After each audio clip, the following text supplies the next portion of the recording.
All right, so July just kicked off on an amazing, pretty much, I guess, early afternoon of wrestling. So we begin first with the Civil War, because that's I just finished watching. Oop, camera shifting. That was an incredible match. Just the right amount of callbacks to other things that they did before. I loved the kick out from the spear with the low blow added into it. Really brilliant callback. Seeing Roman eat like almost like a young Bucks level of super kicks, and then having Jay get the pin on him was incredible. That match, like years in the making. Crowd white hot for it. Very pro Roman too. With the thank you Roman chants very early on and chanting Roman's a winner, and then also when they turned on him, like later on. I was like, that was. Think about how much the Usos have gotten from this. Think about where Solo was when he made his first main roster move at Clash at the Castle. This is an incredible match. And you didn't need to throw out an entire creator wrestler worth of moves in this sort of match, and the crowd ate it up. Crowd went nuts for practically everything. But this is one of the moments where the crowd just really was super invested. And it goes to show you, if you build the psychology and the emotion very well for a match, you can do an amazing match. And the majority of his punch kicks and like some slams and a little bit of let's do just some table spots here and there. But great. And I will say, I like when they do a ref bump that looks like the ref got killed. That ref bump that he takes right before Roman takes the 1D was fantastic. Normally it's like, oh, like I bump into the ref and he falls into the ring. No, this ref like he got just laid out, which was good. I liked it. Jay got the pin on Roman. Fantastic. First time Roman's been pinned in, I think this was like December 2019. So we're like, a little over 3.5 years of Roman not being pinned. And we thought Cena was pushed hard. But solid match, very well done. Now we'll go to this front of the card. Men's Money in the Bank. They did some bits where they did like the parallel of the ground ladder that I'm like, the ladder should break. It's supposed to do something. The Logan Paul like running frog splash Damian Priest on the ladder suspended between the ring and the ring steps. That looked rough. There were other spots where it's like, okay, we're gonna do the ladder bridge. Yeah, you're gonna bounce off of it. No, I think the ladder should kind of buckle. The ladder should take some of the pressure. No, okay, so I'm just gonna have a dude lay on top of me with metal behind me. Yeah.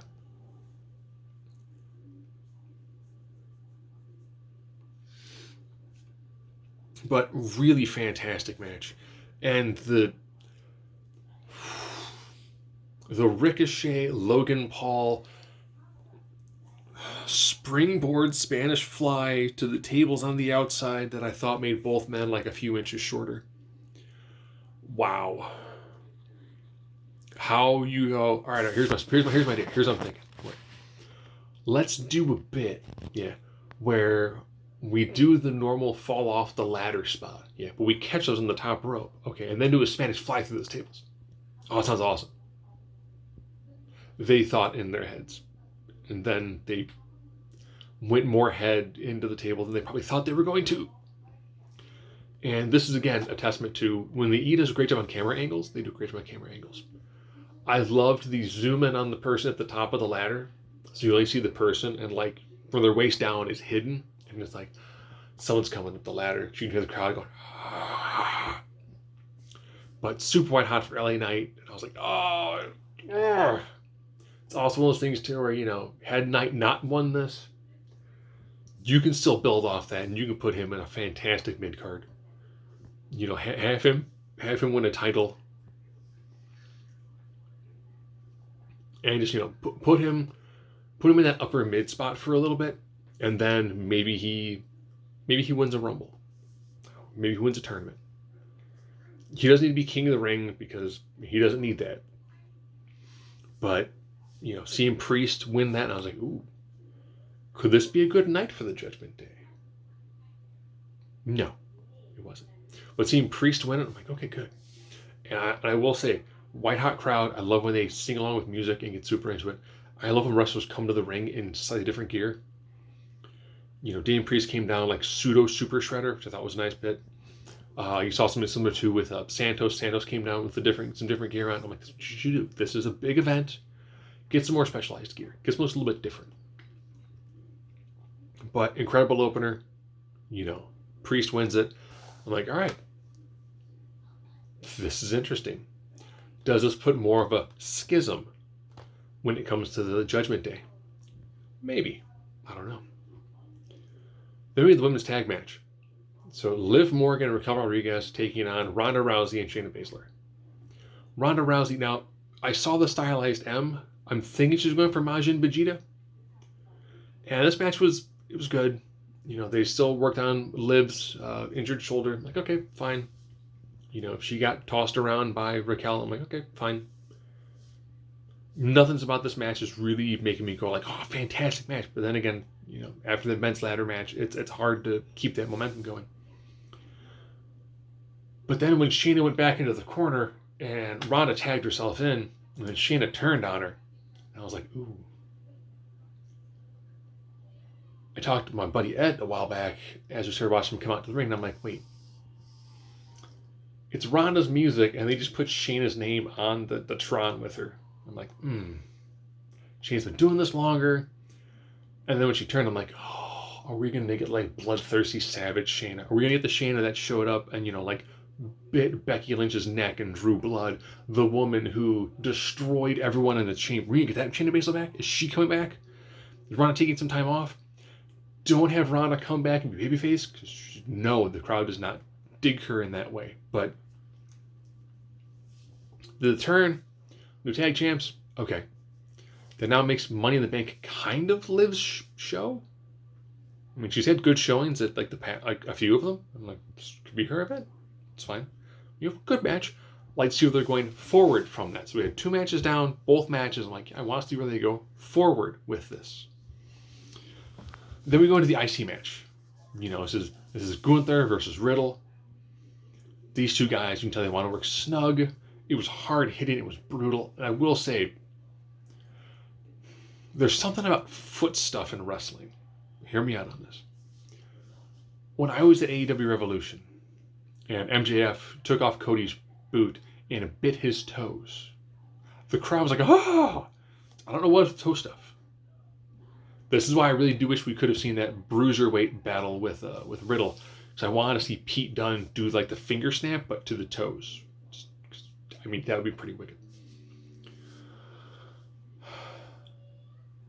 Gunther decided to start doing chops to Riddle's foot and ankle towards the end of the match, and I'm like, I don't know why that just seems so much more brutal. And then he got the tap out victory. I'm like, okay, it's good. Then Drew came down. Drew and Gunther got into it. Big Claymore, and I'm like, I'm cool with this. Drew on Raw. Drew Gunther works. Drew Cody works. They both have the exact same story where they were pegged for greatness and things didn't quite go the way they wanted to. Made names for themselves out there in the real world of programs. Came back as bigger deals and main event stars. But Drew can say, but I won at WrestleMania and became champion. There's stuff to go with that. And speaking of Cody and Dom. I like how Cody can still do the red, white, and blue, but just tweak it a little bit to be like, I'm the English Nightmare. And I'm like, I like it. It's good. Crowd super hot for him. And this was, Cody works his fantastic style, gets the crowd involved in it. And the moment he took off the cast, and Dom was like, I thought he was still hurt. So I guess Dom doesn't watch, because when Cody had, the broken arm, and he was hitting Lesnar in the face with the cast. It's like, if my option is a forearm in the face with, like a titanium plate on it, or a punch, I'd rather be punched than pummeled in the face with titanium. Just saying. But this ended up being a light night for Cody. Rhea got involved quite a bit. But at the end of the day, Cody is, there's levels to this. And Cody's above Dominic. Got it. Crowd was into it. Crowd booed the daylights out of Dominic. At this point, I would almost love to see them do a bit where, LA Knight and Dominic got involved, so you have this massive organic pop from LA Knight and this tremendous amount of booing and all that they get from Dom could make for really interesting television. And then when that's done, Cena came down, and Cena was like, "Hey, should we do WrestleMania at London?" Then Waller came down, and he was like, "Nah, London sucks. We should go to Australia. Dingoes, koalas, kangaroos, Aussie, Aussie, Aussie." Boo. And I was like, "Oh, they'd seen it from behind." And then John's hat came off. John, it's okay. Embrace it. Don't hide it. Just go with it. It's okay. It's okay. John got to do, get his shine back for it. I'm like, okay, it's fine. It works. Crowd was hot for it. This is good. If this is what they're going to do at, a show like this, then yes, we need to do more of these things. Women's Money in the Bank. It's weird when you have two heel tag teams involved in this. Becky came down dressed kind of like Jean Grey Phoenix, which I liked. So she's dealing with Trish and with Zoe, and Io and Bailey are attacking Zelina, and I was like, I'm fine with this. When they brought in the handcuffs, and I was like, are we gonna see Becky handcuff them to each other? No, Becky gets one handcuff on her. Okay. They then do a bit where she's battling Bailey, and I don't think the camera got it just quite right, where she takes the handcuff and handcuffs her into Bailey's mouth and fish hooks her with a handcuff. Wife's like, what are you doing? I'm like, that's a fit. That's handcuffs. She's like, oh. And then Io handcuffing Bailey and Becky with their arms through the ladder so they can't do anything. And I was like, please no ladder bump. Please no. I don't want them to have broken arms. Please no ladder bump. Io climbs up there, sits on top of the ladder with the two of them going, I can't reach you to stop you. And then Io won, and I'm like, I'm cool with this. You had two groups, one group doing quite well in Judgment Day, one group that's like a tandem in Damage Control. Both of them have members who are not the main ones holding Money in the Bank. I'm fine with that. Because you know what? Io, Asuka, yes please. Io, Rhea, yes please.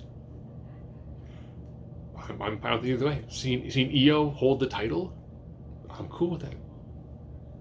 Fine with that. Who does Priest cash in on Seth? Does Priest try to cash in on Roman? I don't know. This is a nice resetting the deck where you have two get out of booked into a corner free cards, and then the World Championship match with Seth freaking Rollins, my daughter's favorite wrestler, and Finn Balor. I like how these two tend to go count on Mataya. It's no. Finn's been doing cheap shots. This should be, two guys beating the crap out of each other. And it was. Nice, impactful, big moves. Very little in the way of, here's some setup spots. No, it was kind of we're going to swing for the fences and try to kill each other, which I'm fine with. They know each other very well. They work a similar enough style where it's very strike-based and impactful, grapple moves. I liked it. I liked seeing Priest come down as a callback to when Priest and Rollins had a championship match. And then after Rollins did so he does the announce table coup de grace, the running jump off the ring step coup de grace, get into the ring for the coup de grace. And I was like, man, he's just spamming his finisher all over the place. And the Damien stands up am I going to cash in? I'm going to cash in? I'm not going to cash in. Seth rolls out of the way, hits a stomp, 1, 2, 3, and I was like, I'm like that. That's good. Because it means on Monday it's gonna be why'd you come down and do that? Why'd you do it to me last week? I mean, you might say, why'd you do it to me last week? Priest has got this incredibly baritonous voice. He's like, you didn't want me out there last week. I didn't want you out there. Now we're even. I'm Mr. Money in the Bank. It might not sound like him, but incredibly deep. He's to quote Jim Cornette, he's got a man's voice. But fantastic event. If they want to do more events in London, yes, definitely. A crowd like that is incredibly hot. Would they do it? Is Wembley big enough? Sound on the other sides of their stadiums, if there's one big enough to do that sort of thing. But O2 worked well for this. Had a shade under 19 in it. I'm like, okay, that's good. I know they do things that, Allstate's, like 16, 17. So my daughter was like, I've never seen a Money in the Bank. And I'm like, well, your mom and I went to one. So when we saw Alexa Bliss win. She's like, will they do another one there? I'm like, probably not. I'm like, it's now that Money in the Bank has been put into the big four, making it the big five. It's like, I can see them trying to go for slightly larger venues for that event, just to try to get as many people as they can. And with all the ones they've done overseas now, this has been a really solid quarter of overseas premium live events for WWE. And this one was so incredibly well done. Nice build, good payoff. The matches that have continuations to them are nice pivot points in the story. I'm excited to see where we go from here.